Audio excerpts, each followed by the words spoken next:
morning and good evening, good afternoon for everyone. Thank you for joining us.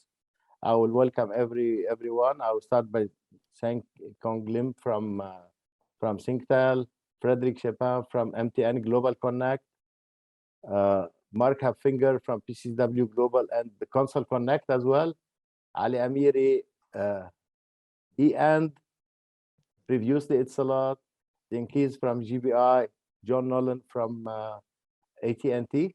If you want to describe about yourself more, you can also just tell me. You can start before we start the question. So it's okay, or we go ahead with the first question? I think we are okay. We go ahead. Okay. So we'll go to our first question for this panel webinar, Rethinking Wholesale and Capacity in the Digital Age. Now I will start my question to Marc. What role is the wholesale and capacity industry playing today, and has this role gained more ground in the digital era?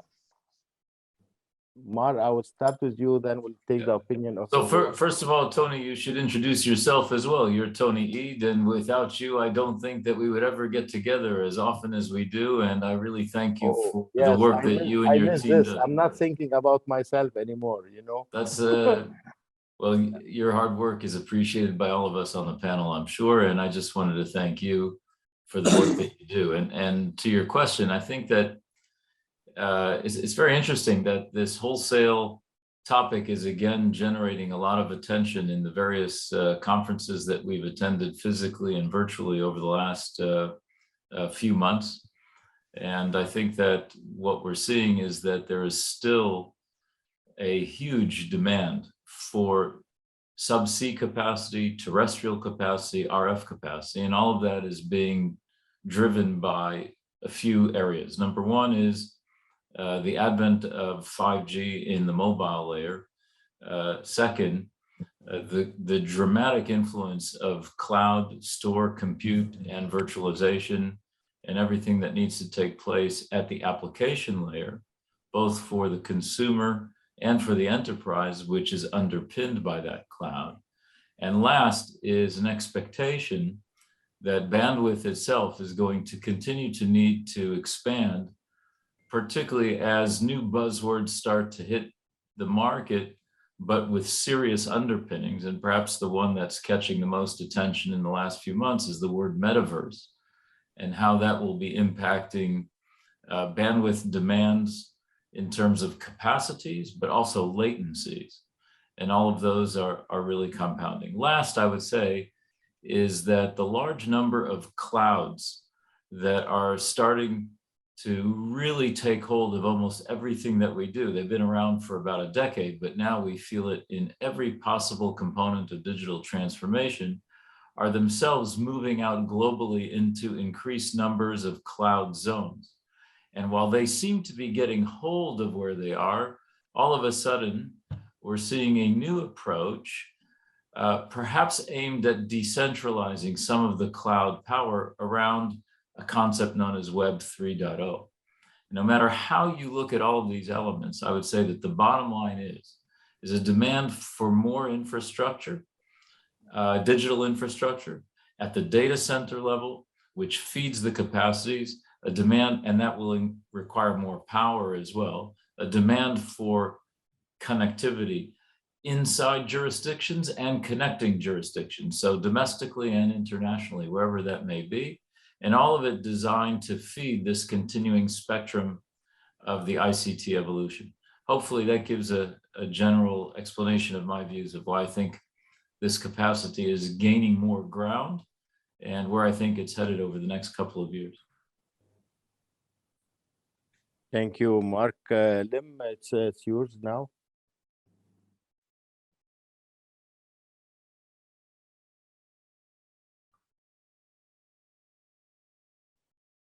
Hello. Cengiz, can you hear us? Yes, yes. Is it me or is it Lim? I thought Toni said Lim. Yeah, I said Not Lim. me. Yep. Oh, sorry, it's me. Okay, it blipped just when you mentioned the name just now. So, hello everyone. Yeah, I'm Lim from Singtel. I look after the enterprise business. I think as far as demand for cable capacity, subsea cables is concerned, I think very well said just now. I have nothing else to add in terms of what gives rise, to the increased demand. In fact, I think it will be exponential going forward, much faster than we can predict. Now, but the point I like to raise and kind of start everyone thinking is demand is there, all right, but who is providing the supply? My sense is there is a change, okay, in the parties or organizations who are providing the supplies of this subsea cable. So there's a lot of the big OTT organization, and with that, I think the role of the telco is also impacted. I mean, one of the very big roles we used to play is actually routes and capacity planning. But now with the capacity owner, being different parties, with different motivation, we just have to be cognizant that our role in that area is kind of diminished a bit.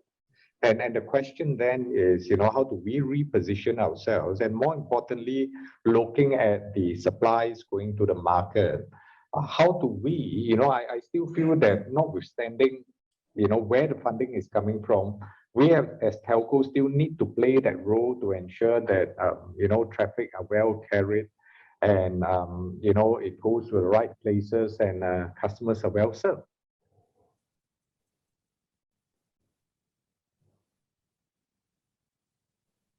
So Toni, back to you. Okay, thank you. Now, Frédéric, it's yours, please. Yes, thanks, Toni, and good afternoon, everyone from Dubai. My name is Frédéric Schepens. I'm the CEO of MTN GlobalConnect, representing the MTN Group, around 270 million subscribers. And we went on to a journey where we started to systematically also carving out our fiber infrastructure. We're looking at our data centers also, and also we are running the entire mobility platform as a services from the roaming, interconnect and messaging and API perspective, where we enable the access to our subscribers and to Africa. We're mainly African based. And in terms of the role we are playing there, and this is also part of our strategy and our ambition 2025, is that we really looked into how we really fast track, leapfrog the digitization program, mainly on the continent in Africa. I mean, I'm a little bit different than most of my other fellow panelists here also. I mean, we're mainly operating in the Middle East or in the US or Asia. It's really the African continent still has a tremendous amount of excitement and a journey to go through, where we need to digitize, make sure that we got the required capacity in place. Coming back to Marc's point on MENA, I mean, the latency is still a major issue on the continent. Hence, we are booting up quite a few submarine cables around the continent, but also we are building the highways of tomorrow, the digital railroads, we call them, going from the East Coast to the West Coast, where we can bring down the latency from 150 milliseconds to around 40 to 20 milliseconds, which you actually need in order to have a well-oiled or set up digital environment, if it's VR or if it's Meta or if it's even the video callings like we have also. So we're going through this massive journey. I think as a wholesaler, we need to make sure that we do that, and we do it also in an open access. This is why we also decided to open up our proprietary networks. I mean, we've got 85,000 kilometers of fiber in the ground on the continent. We're building another 50,000 kilometers of fiber, which we are opening up to anyone who wants to use it in a neutral way, where we only invest even more capital expense into our capex into the ground, into the network.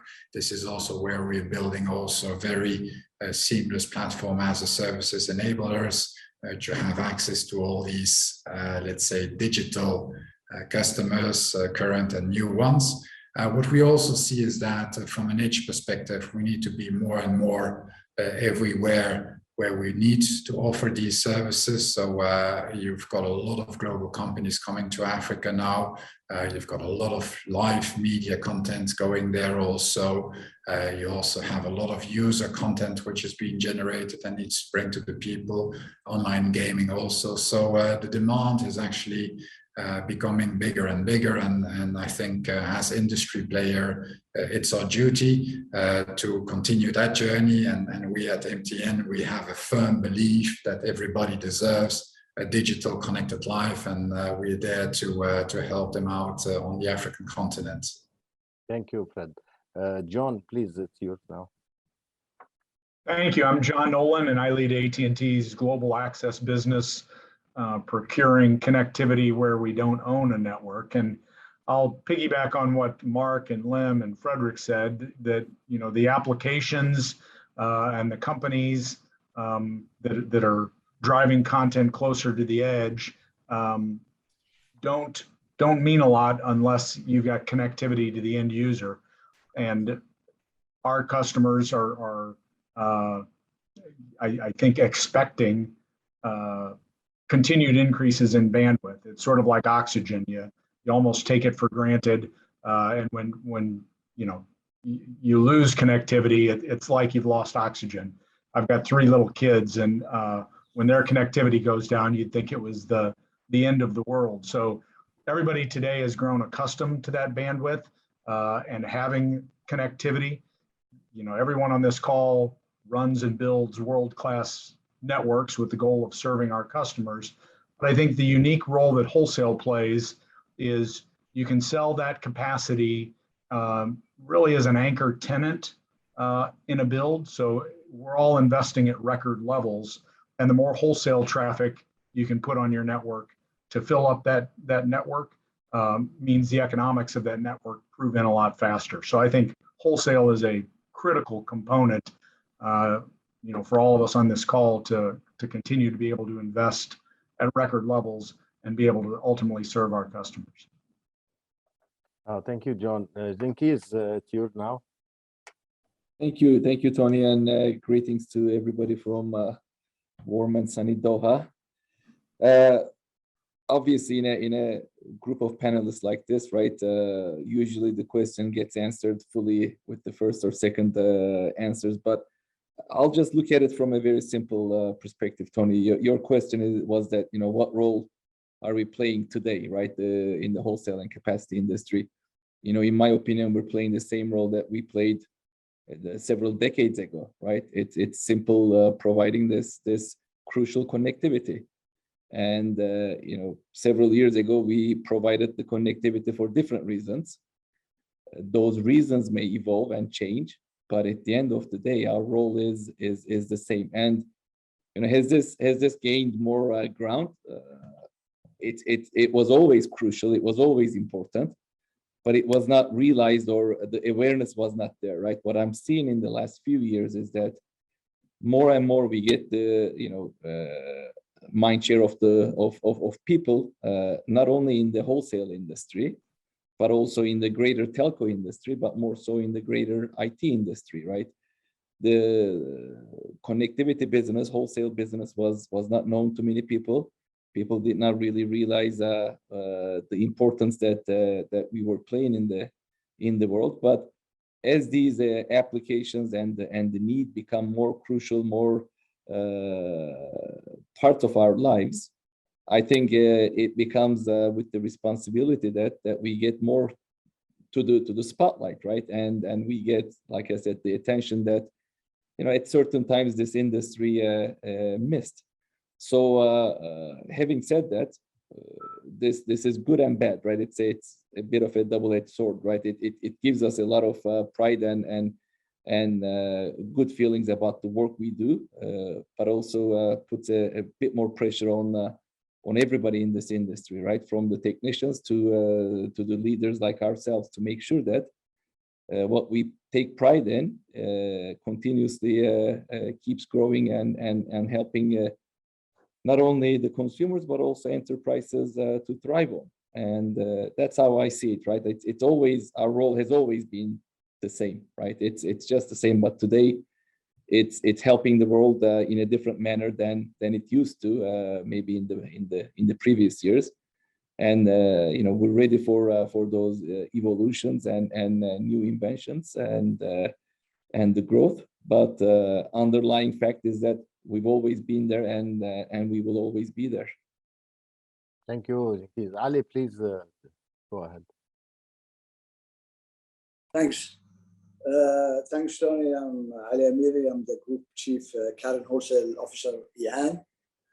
I think you all covered the role that we are playing, but I think what I know that wholesale as industry somehow is a black box. It has been black box for some people at least. But I think during the pandemic and whatever role that we are playing now, it proved that at least we as wholesalers, we've been the enablers for all the digital players. We proved at least that enterprise or consumer or hyperscalers more and more rely on better connectivity. Connectivities with high quality, connectivities with low latencies. And there are so many specialists around who look more and more for such better services. I think our role, as Cengiz and the rest of the team mentioned, has not changed much in terms of bringing seamless, best connectivity, whether to any individual country-wise from one country to other since long. But I think that role of enabling all these digital cloudification, I don't think it could have been possible without the role that played by the wholesalers. And proper strategic move, creating the right submarine cables or terrestrial connectivity, improving more and more on latency by going more terrestrial internationally, or to the shortest route, which can provide better latency. I think that has not only helped the consumer within your own operator or business, but all the hyperscalers. And at the top of all, it brought best customer experience. Your customer witnessing today on all the social medias, and with the 5G, of course, more and more to come, I think. And this is the role which is going to continue to become more and more important, because after all, this giant, whether the whole world, which is depending on this high data, whatever industries that you're on, I think without it, it is impossible. Thank you, Ali. Now we'll go to second question. We're seeing that subsea cable systems are moving into an upward trend.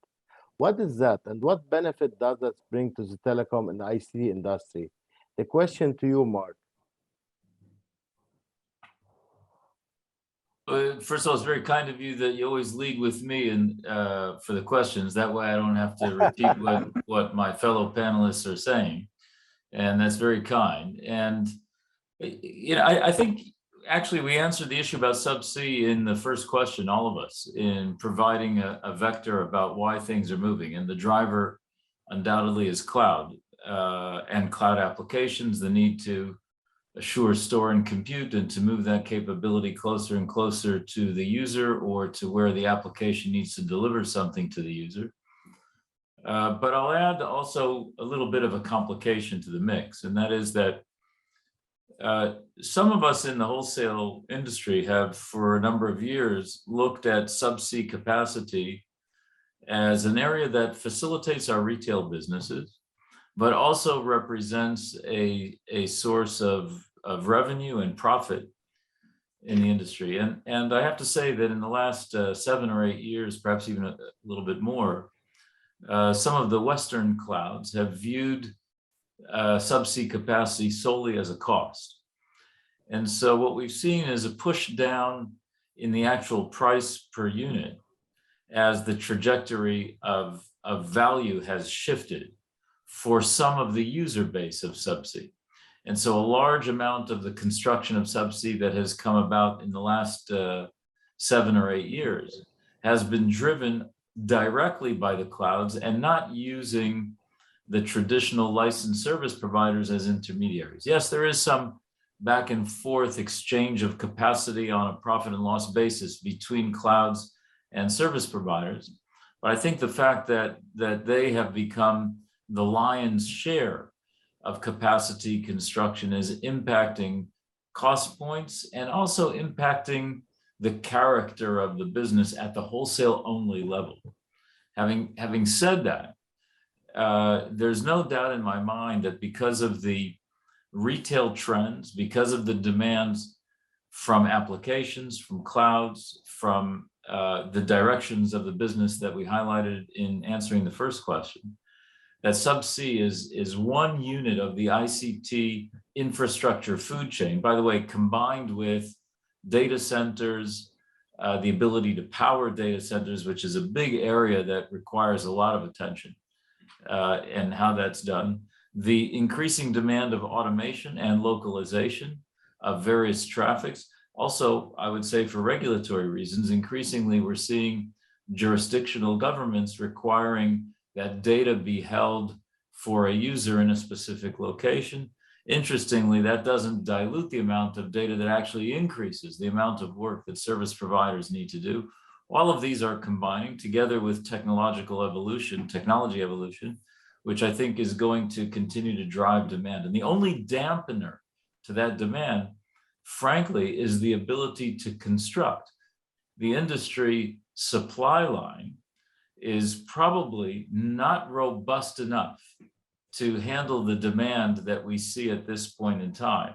The number of vendors are small.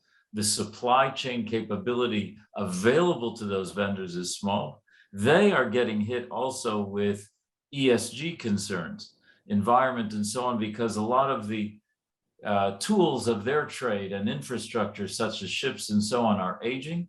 And so therefore, all of these elements are hitting at the same time, stalling timelines to feed the demand that you're referencing in your question, Toni.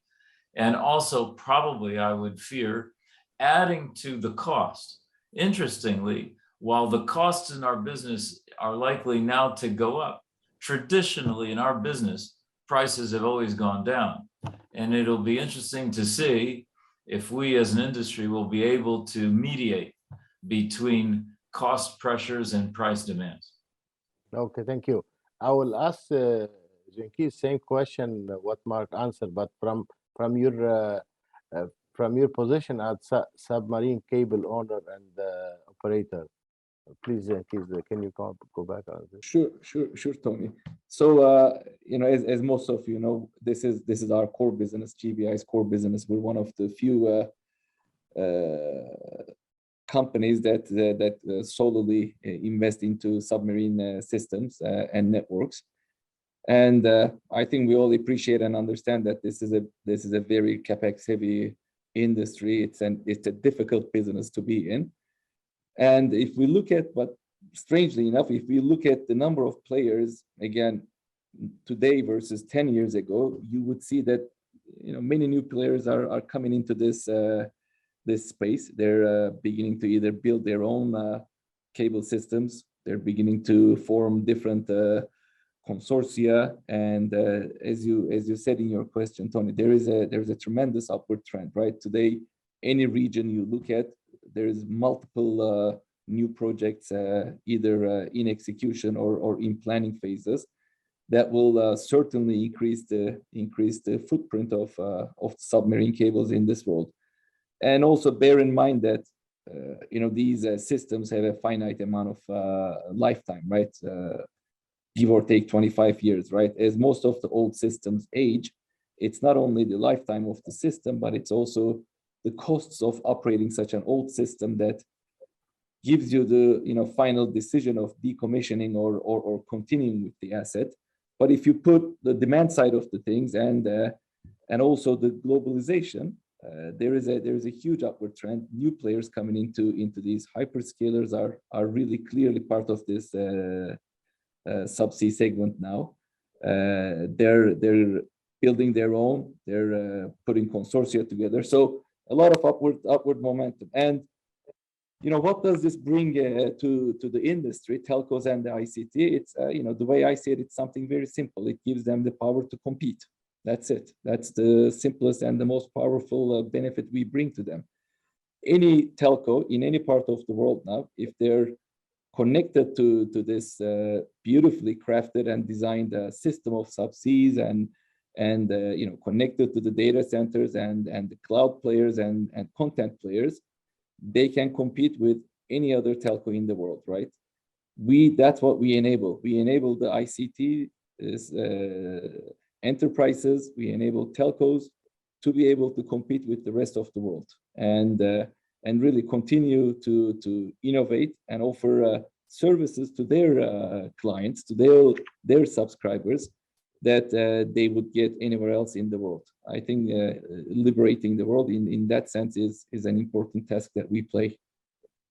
Thank you. But your side question on this to Lim, do you think all those submarine cables coming from from Facebook, from all this what we call sometimes it's a OTT player coming on the submarine cable, they will compete with the capacity player? Do you think this, Lim?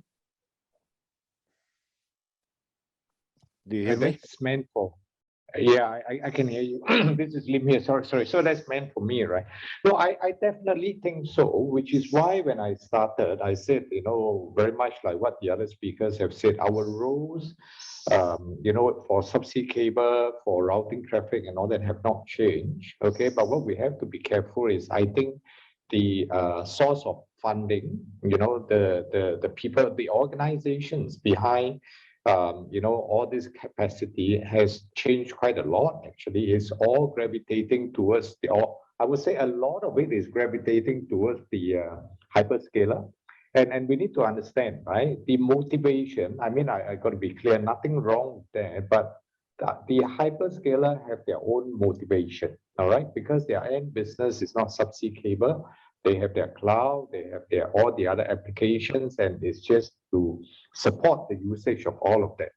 Whereas in the past, for us as telco, or even today, our main mission is to facilitate data flow, all right, regardless of where it lands, which application it goes to. And I tend to think that their motivation would probably serve, the end users, the consumer, probably a lot better, than to look at it from an angle of making sure that, it lands, onto certain clouds or in certain location because of other motivation. Yeah. So yes, I would think that there is a certain level of competition. And in fact, on the point of competition, the other space, that we are keeping our eyes on, maybe not in the immediate next 1-2 years, would actually be all the low orbit satellites, right? I mean, coming up, because at the end of the day, subsea cable is just a means of transportation for data. So there are very real alternatives out there as well, coming out soon. So all in, I would say there are competition, but of course, with that, it also, kind of improves the market, and therefore how it evolves and changes in the next few years will be a very interesting space to watch. Thank you. John, do you think the wholesale industry contribute the business growth of the ICT? I do. I think that, if you look at our business here in the US, where we're laser focused on providing the best connectivity, whether it's fiber-based or wireless, we serve a set of customers that's global in nature. And without the wholesale industry, I'm unable to serve those customers profitably. So, ensuring that the wholesale industry is operating as efficiently as possible, looking for opportunities to reduce cost. Competition plays a great role there, because the more cost effectively we can serve those customers, it helps them achieve their business objectives wherever they are in the world. Usually it's a location where I have multiple suppliers to choose from, and those who run their businesses efficiently and can offer the most aggressive pricing, combined with quality, allow me to serve those customers and help them grow their businesses. So I think the wholesale industry absolutely contributes to business growth overall. Thank you, John. Ali, do you think from which side do you think the wholesale industry is contributing to the growth of the business? At least for E&. I think for the wholesale industry, apart from the businesses that the wholesale themselves are engaged, as I said before, they are the enabler for all the big cloudification, any digital projects that today's E&, whether enterprise or consumer, having. So I think that in that area, definitely it adds quite a lot of growth. And don't forget, as I said also, that in terms of customer experience, again, in terms of cost saving and whatever that we have done.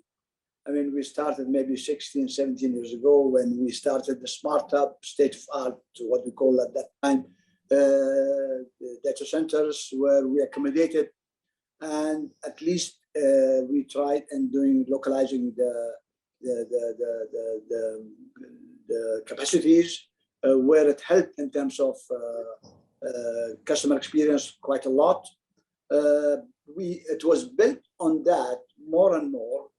And today, of course, then the gap between enterprise or even consumer and wholesale is also diminishing.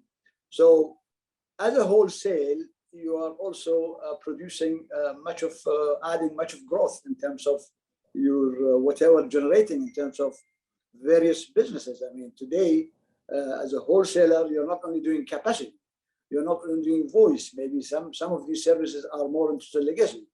A lot of messaging service, starting with even the CPaaS and all the new services that are being added.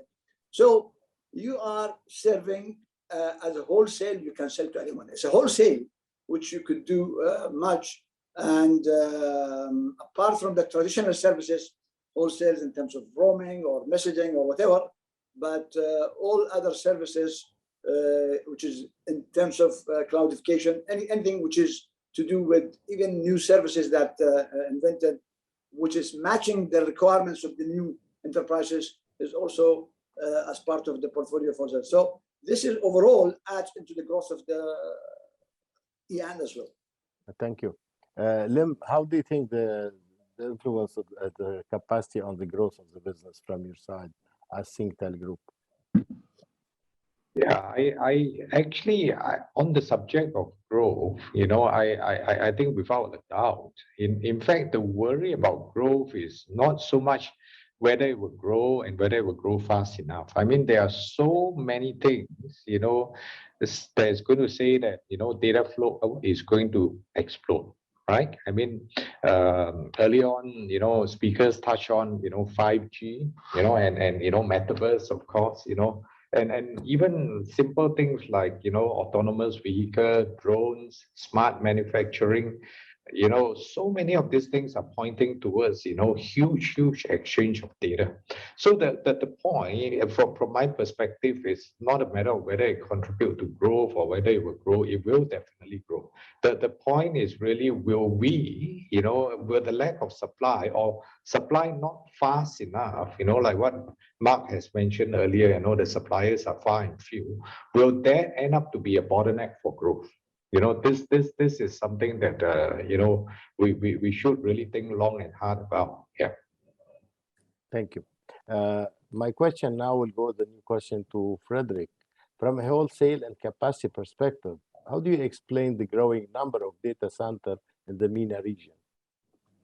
Thanks, Toni. And I can give you a bit more insight of the sub-Saharan aspect. So on the African continent, because I mean, mainly in the Middle East, we are using quite a bit of the facilities from Ali and his friendly competitors also. But I think from a setup perspective, we don't have enough presence on the continent, except perhaps for South Africa, where we do see a very limited aspect of data centers being there, or at least high quality scalable data centers. Just to give you an example, from an MTN perspective, we've got around 65 good data centers in about 20 countries on the continent. And even us in our Ambition 2025, we are relooking in how we can further, let's say, fine-tune that presence, looking at various models as we speak. Either we joint venture with somebody, or we are looking into avenues how to scale and grow them. On one side, we see a lot of demand from CDNs, or content delivery providers, from hyperscalers, from people who are using, of course, a lot of the digital services. A lot of the cloudification is happening. Now, at the end, all of these clouds needs to be put on server somewhere, which needs to be in the data centers, and then needs to be carried by a connectivity link, either a wet or a dry. And this is where us, an MTN GlobalConnect, we are fueling and facilitating that on the continent. There's a lot of supporting needs from many enterprises also, for instance, which are being now cloudified. All the applications are being put into the cloud. We as an MTN also, we're looking into offloading quite a lot of that from that perspective. There's a big issue on data sovereignty. I think Marc alluded to it already also, where you cannot just host whatever you want, wherever you want. So it makes it a bit of a challenge, and I think that will, of course, fuel the explosion or the growth from a data center perspective. And I guess it's exactly the same also in the MENA region, but we do see quite a fundamental shift. I mean, just to give you an example, we are building a 20 megawatt data center in Nigeria, although a lot of other big data center providers are also building there. There is a demand for it, there is a need for it. And we do think that we as wholesale industry, we need to have an open access model. We need to cooperate with each other on that behalf also, instead of compete with each other. So I think there's a model which is quite interesting in order to cater for all of that growth. And nothing changed also from a data center perspective, where on one side it's a way where we, in an ecological way, we need to continue to watch how we can grow that together also. No, thank you. Ali, you want to add something about the data center in the MENA region? I think sometimes, as it says, need is mother of invention. I mean, the whole issue of data center starts, I mean, as more and more, whether private or public, going cloud, going digital, and don't forget also that we are also lucky as countries in the Gulf, such as UAE. I mean, we are quite also heading towards the digitalization right from a number of years. All this enabled that interacting, whether you're organic cloud or cloud in partnership with hyperscalers. And all this needed, of course, you have to be closer and closer to the customers, where data centers can only accommodate these huge demand, whether from hyperscalers or as big companies within UAE, with the telco companies or others, that they realize the need for such growth. And hence, I think that's why we are seeing quite a good growth in terms of data center availability and the plans in future as well. So I think this is what I could add. Thank you. We'll go now to the question. It was really interesting because it will tackle everyone. What are the improvements you recommend for the region you operate in to further enhance the wholesale sector? Cengiz, I'll start with you. Thank you, Toni. So Tony, I mean, this kind of jives in with the previous question too, right? I think, you know, on one side, it's I call it the race to the eyeballs, right? I mean, people really want to get to the eyeballs as fast as they can, right?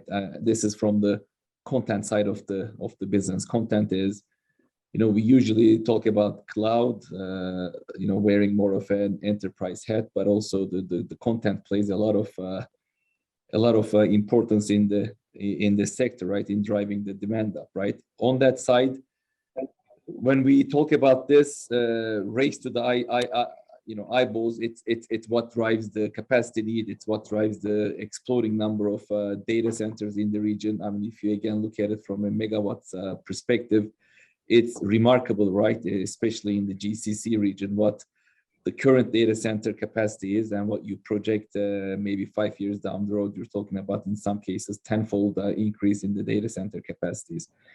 So while all this really fast-paced technology trends are taking place, changes are happening, I think again from the GCC perspective, one thing that's top of my mind is the regulation, right? That's really shaping up how if we succeed in this journey or not, right? Single-handedly, regulatory frameworks can really isolate a company from a country from being part of this journey, or can place a single country being the most major hub and the heart of this journey. So I do believe that every single country, right, should really try to look at the regulatory framework from a very open mindset. There are many cases, use cases, or case studies out there in the rest of the world that could be easily followed to come up with a framework that fits the region and the country itself.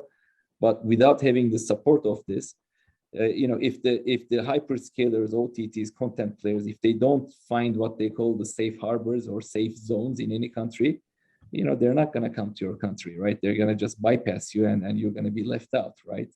So no matter how good your it's a mix of all things, right? You have to have good connectivity, you have to have your prices right, you have to have a safe and safe harbor regulatory environment, so that everything comes together and jives and gives you this really wonderful user experience from either consumer standpoint or the enterprise standpoint. Thank you, Cengiz. John, what are the improvements to boost the capacity and wholesale industry, do you think? Great question. I think I alluded to it a little bit earlier. My belief is that the wholesale industry hasn't moved fast enough to transform our business. I think some of the work that's currently underway is helping to rectify that.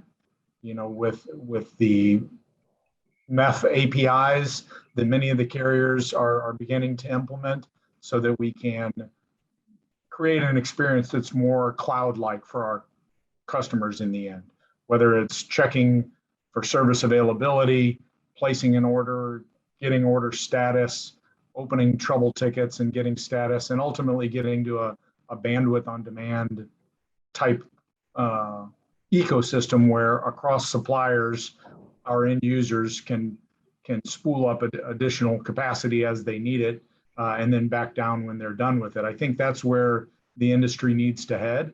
And I think that the carriers that are embracing the MEF Sonata APIs to help accomplish that, along with blockchain, are advances and transformations that the wholesale industry needs to embrace. Thank you, John. Marc, it's you now. You know, you're asking about our region. We function globally across a number of platforms. I think that if we were to improve the wholesale industry, we first have to recognize that there's less of a concept of a wholesale industry out there today anyway. Although it's a facilitator, actually, in the old days, what we used to call telcos were organized quite simply into three noble sectors: consumer, enterprise, and wholesale.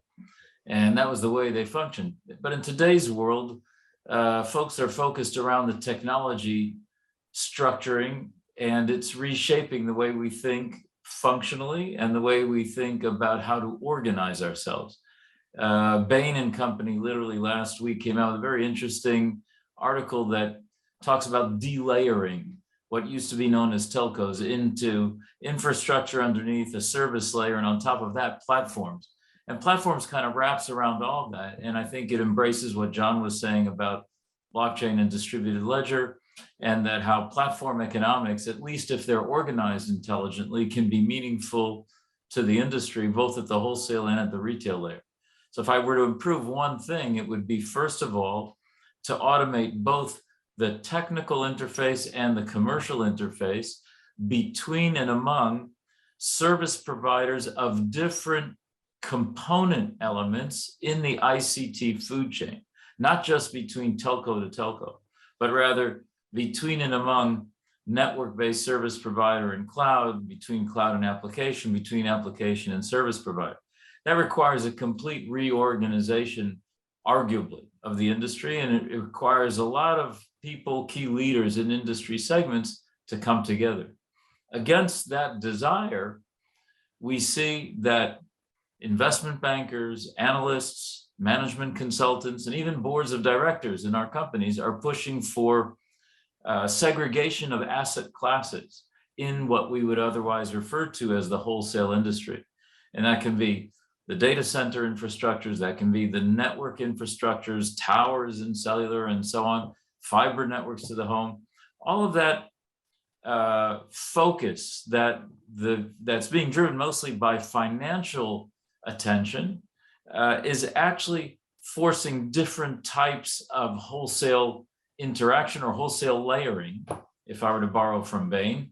And I think that we, as a group of people who are involved in wholesale interactions, both technical and commercial, need to be alert to all of these movements and figure out collectively, perhaps through the industry forums such as the ones that John referenced, on how to address ourselves and get ahead of the story so that we can be meaningful to transformational change. And the last thing I'll say is that, unfortunately, although we as network service providers, as Frédéric said, building the railroads, or maybe it was Lim that said building the railroads of digital infrastructure, interestingly, sometimes I fear that we're often the last to transform. And I think we really need to, all of us, get on the train of understanding that it's not just building physical infrastructure, but we also need to be aggressive in building software, code, and understanding that in today's world, code solves problems more than hardware and capital. And for that, we need excellent people. We need to attract excellent people to our environment. And so those are the three elements that I would say: attract excellent people, understand the functional changes associated with technical and commercial interoperability. And as a result of those two, also understand that we as an industry need to organize ourselves beyond the old traditional consumer enterprise and wholesale. Thank you, Mark. Lim, please. Thank you. I think, as you know, Asia is a very diverse region. I mean, lots of different countries, different culture, different regulations.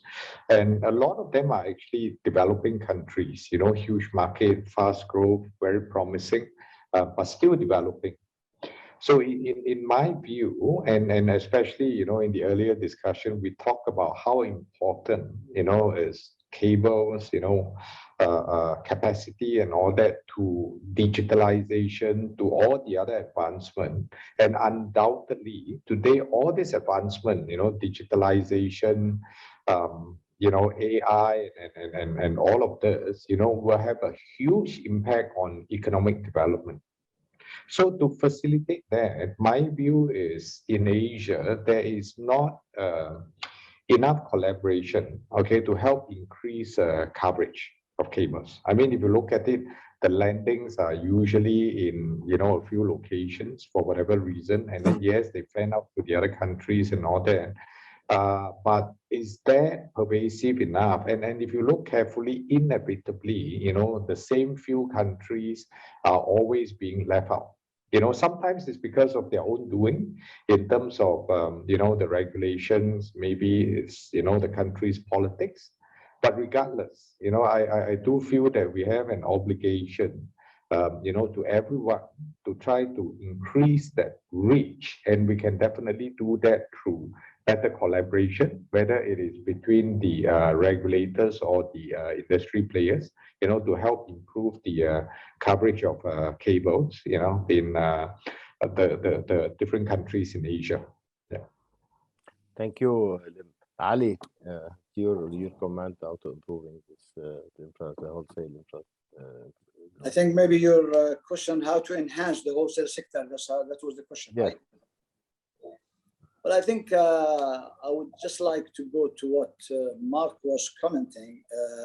A lot of, the responsibility, what the wholesalers themselves see today, that they have to work maybe in parallel. They have areas of legacy and how to improve going from legacy to the new areas, and also to balance the growth that they have been adding to their individual companies and whatever. So it's a bit of a complexity in that area.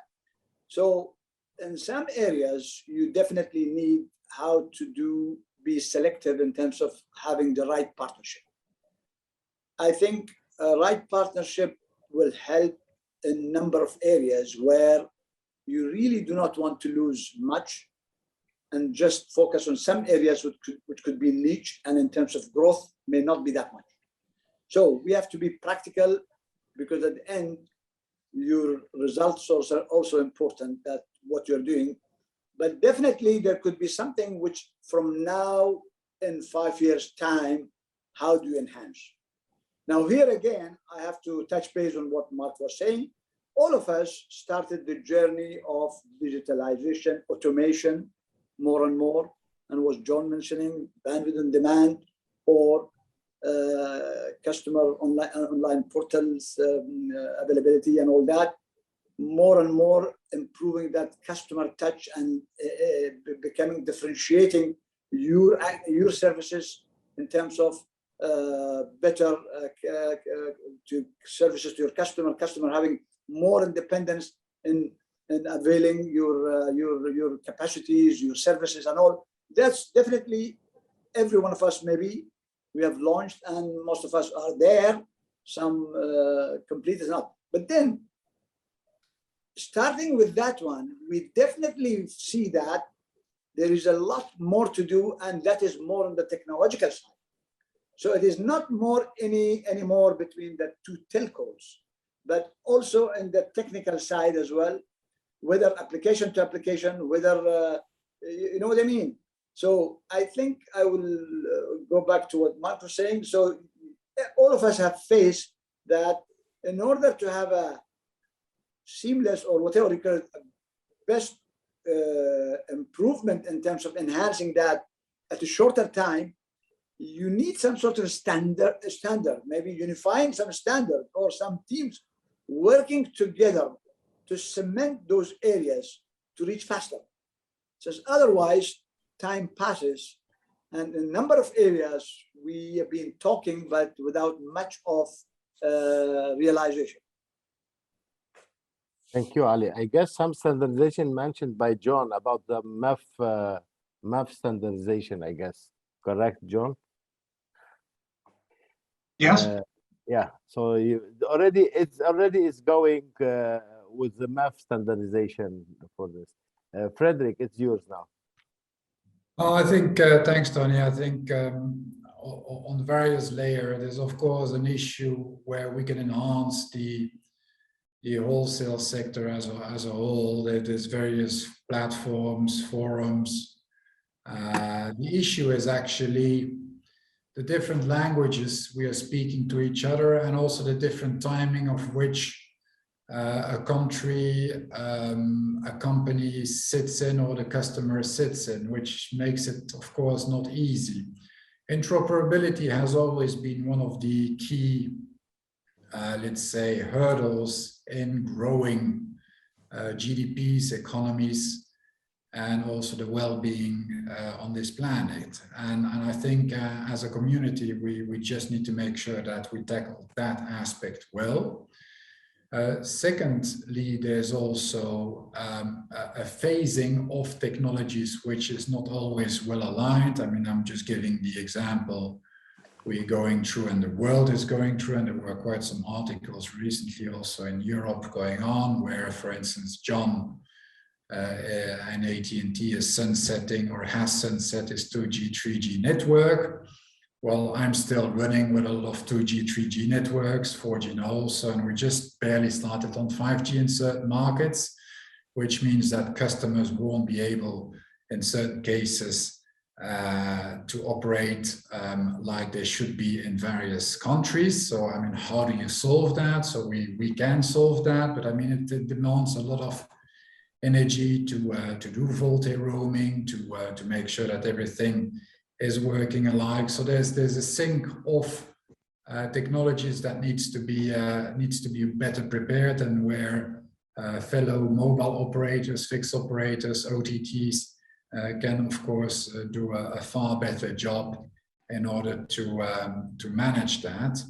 The biggest, I think, hurdle is also, and this is where I call upon the governmental institutions, the regulators, is also to make sure that there is an open model, there's an access where there is really, where we can have the adequate licenses, where we also see that other parties don't need licenses to kindly virtually do the same services we are doing also. I mean, we're now on a platform where we have video calls. Now, when a mobile operator or a fixed operator needs to operate in a country, he needs to pay a lot of licenses. He needs to operate according to certain rule books and governance, while others are not doing that. You see, so there's a bit of a mismatch of ways of how various companies are operating, which makes it quite complicated. So I think clarity on that, if you place a voice call or if you place a data connectivity, or you send a megabyte or a gigabyte, at least that we make sure that everything is aligned from a governmental regulatory aspect, that there shouldn't be any discrimination or advantages to one or the other. I think clarity on that would be super helpful. The second is, of course, making sure that all this various technologies and interoperability is being well aligned and cleared out. And the third one is a call also to more partnerships. I mean, I think working closely together in order to move in a structural way forward between the various actors of the value chain, if there are hyperscaler, ISPs, carriers, mobile operators, etc., so that we operate from a network infrastructure perspective, serving our customers' needs and supporting also the economic growth in various regions also. And I think it will benefit to everyone, to the populations across the world, but also making sure that everybody lives in a better world there. Oh, thank you, Frédéric. Now we launched the poll already from the audience, so we have already 51%. They already start voting. Meanwhile, also I will ask if anyone has from the audience any question, to type it in the Q&A section. Meanwhile, so we'll give them time to prepare the polling and the Q&A. If anyone would like to comment as the last improvement question of the wholesale, so you can go ahead. Cengiz, maybe you have to say something about this. Yeah, Toni, sure. I mean, it was great listening to the different perspectives, right? So additionally, I mean, I do agree that educational aspect of this whole innovation on the cloud side is really critical. I'm looking for basically not internal improvements that we can do, but kind of approaching this from a different perspective, from a pull perspective. What would be the reasons that there will be a greater pull on the wholesale services in our regions, right? So if we could really do a good job in somehow collaborating with I don't know, the governments that we operate in the regions, and large influencing bodies that, okay, the cloud has been around for almost 10 years now. It's mature enough. The use cases are there. We play a key role in enabling the adoption of this. That will basically really increase the awareness and the pull on the services that we provide, right? So, and there was also a lot of comments about the software angle of it, right? In one of the recent, again, industry gatherings, right? This was one of the top teams saying that, you know, as wholesale companies, we should all try to really understand the software world, start to understand it, right? We haven't really done a good job in again, that was mentioned before, right? In transforming ourselves basically into this whole software defined world, right? So how do we really first understand this world, and then transform ourselves such that we keep pace with the rest of the world, and also create this stronger connection to the software community, because everywhere you look at it, things are going into the software direction, and hardware just becomes a commodity, and the software layer on top of it basically defines the world moving forward. Thank you. Let me end the poll now and see this the result. We already have, because the time is over, our 1 hour finished. So I will end the poll now and we'll read it together, the result. First question, will data traffic increase even more in the coming years? Yes or no? 100% they said yes. So the expectation from the audience, it will keep increasing the data traffic. Second question, what technology will have the biggest impact on the wholesale industry? The first question is 5G, AI and IoT or automation. We have 39%, they say that AI and IoT will have the first influence. Second, 31% 5G, and 5G also 31 on automation. Third question, should be there a partnership between wholesale and OTT players? Yes or no? 97% they say yes, that should be partnership with the OTT. I will need your comment on this after that also. What will drive the expansion of this subsea cable? Data traffic, network, vulnerability, or new innovation? Mostly they said the data traffic, 61%. So this is the poll. So I want just, if anyone would like to comment of this polling question, the OTT, for example, or any influence in the question. Marc, please. First of all, I think it's a great poll, because the first question was a volleyball question. You just throw the ball up and the audience smacked it down. Of course, there's going to be more growth, and we agree. And then the second one about what's the driver of it breaks up into 3 different sections and almost evenly distributed amongst the respondents. And I think that that's a fair argument to say that all 3 of those elements are therefore going to be big drivers of why there's going to be this continued evolution. And I think that hearing that the absolute majority of the audience agrees that there should be some collaborative approach between the content providers, the OTTs, and the network-based service providers that arguably we more represent on this panel, I think that's necessary, and it's already happening. Frédéric with MTN is collaborating closely with Facebook and building to Africa. We've done work with Western service providers in Asia, with Western clouds in Subsea Capacity in Asia and elsewhere. So too has Singtel, so too has and so too has GBI. I think that we're all working closely with these service providers, and we understand that the way to provide service to an end user is through the nexus. So I think the audience is aligned with basically what we're communicating. That's my sense. Oh, thank you. Anyone would like to comment on this poll result? So no comment. Okay, then I have to ask you to say thank you very much for joining us today. Interesting panel. Thank you, everyone. Sorry if we keep someone late or see we keep someone waking up very early. We're from different zone. So thank you very much. And I hope to see you again soon.